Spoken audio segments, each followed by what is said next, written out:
What's up guys, Assalamualaikum dan salam sejahtera kepada korang semua yang sudi menonton Saja Sembang. Aku Faizwan. Okay, episod kali ini aku just nak perjelaskan balik. Okay, semalam Tengku Zafrul ada ke Awani. Okay, ada terangkan cerita pasal pasca banjir. Dan ada juga input-input yang mana host daripada Awani sendiri ada bertanyakan tentang isu K2SP. So, kat sini dalam episod kali ini aku nak jelaskan, mungkin ini merupakan orang kata tajuk yang sama, mengapa kerajaan tidak membenarkan K2SP. Mungkin korang akan berulang-ulang kali akan dengar perkataan ini, dan jawapan yang sama.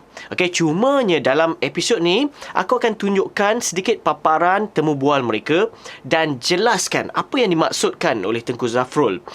Supaya sini kita boleh clearkan mesej yang disampaikan. Walaupun sebelum ini pun ada kerajaan mengeluarkan alasan-alasan seperti hari tua, pelaburan, tapi cumanya aku nak spesifikkan apa kesannya. Tapi sebelum tu guys, bagi korang yang belum subscribe ke channel ini, please klik di sini dan jangan lupa share dan juga like video ni guys. Persoalan yang pertama, adakah iCitra K2SP ni akan keluar ataupun tidak? Sebelum ni kita tahu jawapannya yang aku ada terangkan sebelum ini. Statement yang dikeluarkan Yang Amat Berhormat Perdana Menteri khusus bagi mangsa banjir sahaja. Tetapi kalau macam kita tengok statement yang dikeluarkan oleh Tengku Zafrul semalam, ada dihinkan bahawa kedua-dua jenis pencarum, tak kisahlah banjir ataupun pandemik sekalipun, keputusan kerajaan ini adalah memfokuskan kepada dua-dua jenis pencarum sebenarnya. Kata golongan ini tidak akan mendapat faedah pun kalau kita benarkan tambahan iCitra RM10 ni dibenarkan. Yang lagi kita nak bimbang ni, lebih lagi membimbangkan, daripada 79% ni dari golongan yang mempunyai simpanan kurang dari RM1,000. Juga dari RM1,000. Ya, juga adalah Bumi Putra. Ya, kita boleh aja mengubal dasar-dasar populis untuk meraih populariti.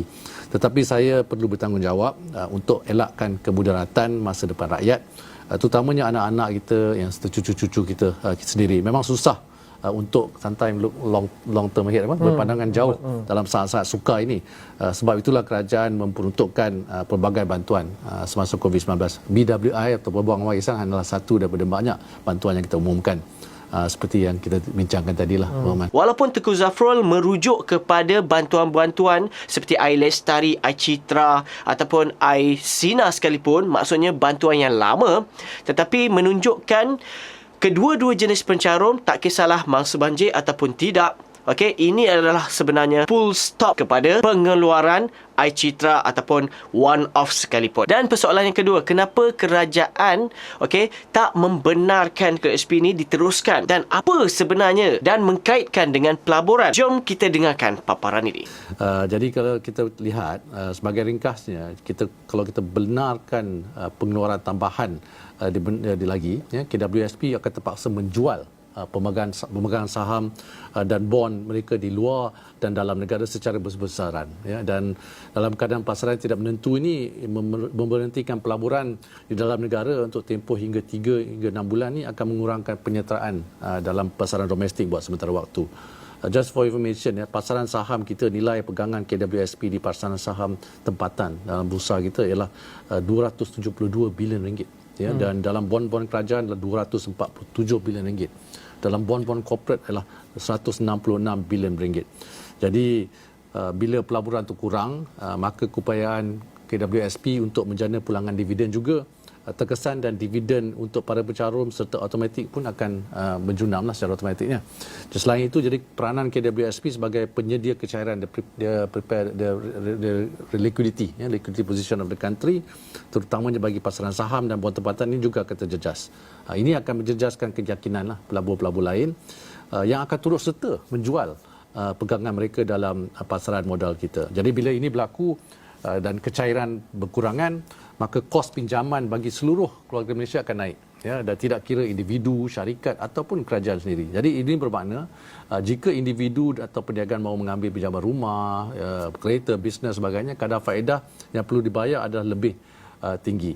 Jadi kalau kita lihat satu lagi pengumuman yang dibuat oleh KWSP sendiri, setengah daripada ahli yang lebih usia 55 tahun ni sebenarnya boleh keluarkan duit. Dan kalau kita lihat KWSP kalau dia keluarkan, terpaksa dia boleh keluarkan sampai 270 bilion ringgit. Jadi sekali lagi ini akan ada implikasi lah kepada KWSP. Dan there's a bigger picture here.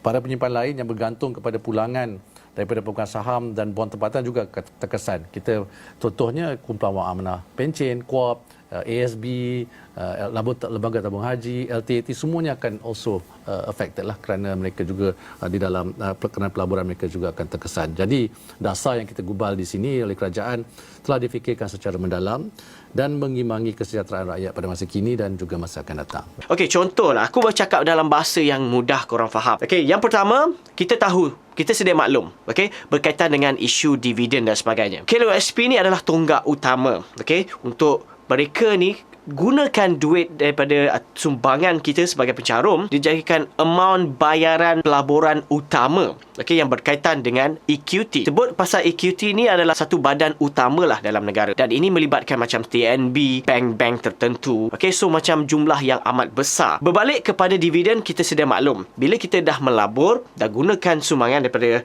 akaun kita, okey, kita sebagai rakyat ataupun pencarum, benda itu dapat pulangannya dividen. Okey, yang kedua, apa yang dirisaukan bila nilai pelaburan yang kita dah bagi dekat bank-bank ni berkurang. Contohnya macam bank-bank. Benda ni akan tak menjadi benefit kepada kita sebagai pengguna, rakyat yang menggunakan bank-bank tertentu dari segi kos-kos pinjaman, rumah ke ataupun apa-apa jua jenis pinjaman akan menjadi tinggi nilai-nilai bayaran amount tersebut. Contoh istilah macam subsidi lah. Kerajaan bagi subsidi kepada minyak-minyak tertentu lah macam Petronas ke, dan kita dapat nilai petrol ataupun diesel yang murah walaupun tak murah mana pun. Jika kalau macam kerajaan tarik balik subsidi tersebut, sewenang-wenangnya pihak Petronas ataupun mana-mana pump station pun akan kenakan cas yang lebih tinggi, okey, berbanding apa yang kita dapat hari ini. So sama juga dengan isu KWSP. Jika KWSP ni mengurangkan kadar peratusan pelaburan itu, maka pihak-pihak EQT ni, okey, contohnya macam bank ke, sewenang-wenangnya menjadikan alasan, tak apalah, okeylah, tak apalah, aku akan kenakan cas yang tinggi kepada rakyat. Okey, lagi segi kos-kos pinjaman, kos-kos apa-apa pun, okey, yang rakyat pinjam. Sebab apa? Korang dah tarik balik pelaburan-pelaburan yang korang bagi dekat aku, iaitu pelaburan menggunakan KWSP tersebut. So inilah sedikit sebanyak apa yang dimaksudkan oleh Tengku Zafrul, okey, apa yang mereka takutkan dari segi pelaburan. Sebab apa? Dia melibatkan semua equity besar.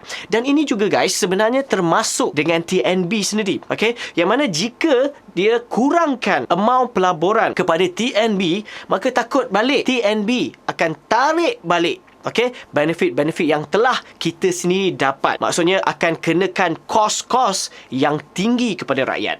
So benda ni saling kait berkait. Dan begitu juga dengan pelaburan-pelaburan yang lain juga, ataupun pelaburan di luar negara. Dan mungkin korang akan cakap, siapa suruh kau buat macam tu?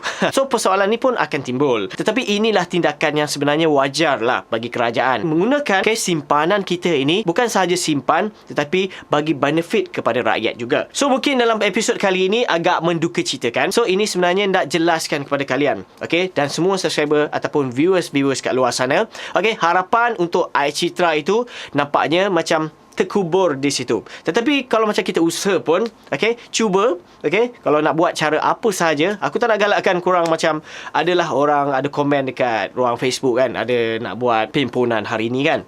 Okey, itu terpulang kepada korang lah. Jika ada kesan melalui situ, kami sebagai rakyat Malaysia pun mengucapkan ribuan terima kasih lah. Tetapi cuma je guys, berhati-hati dan fikir baik-baik apa yang betul, apa yang tidak betul untuk kita lakukan sebagai rakyat. Seperti mana ada komen-komen rakan-rakan kita juga di YouTube aku ada baca juga, ada mengatakan kalau macam kita komen-komen saja di ruang komen di YouTube ni pun tak ada apa-apa kesan pun. At least kita kena doing something. So itu saja perkongsian aku dalam episod kali ni. Diharap sikit sebanyak memberi info yang terkini daripada channel Saja Sembang. Bagi korang yang belum subscribe ke channel ini, please klik di sini dan jangan lupa share dan juga like video ni guys. Thanks for your support. Aku Faizwan. Assalamualaikum.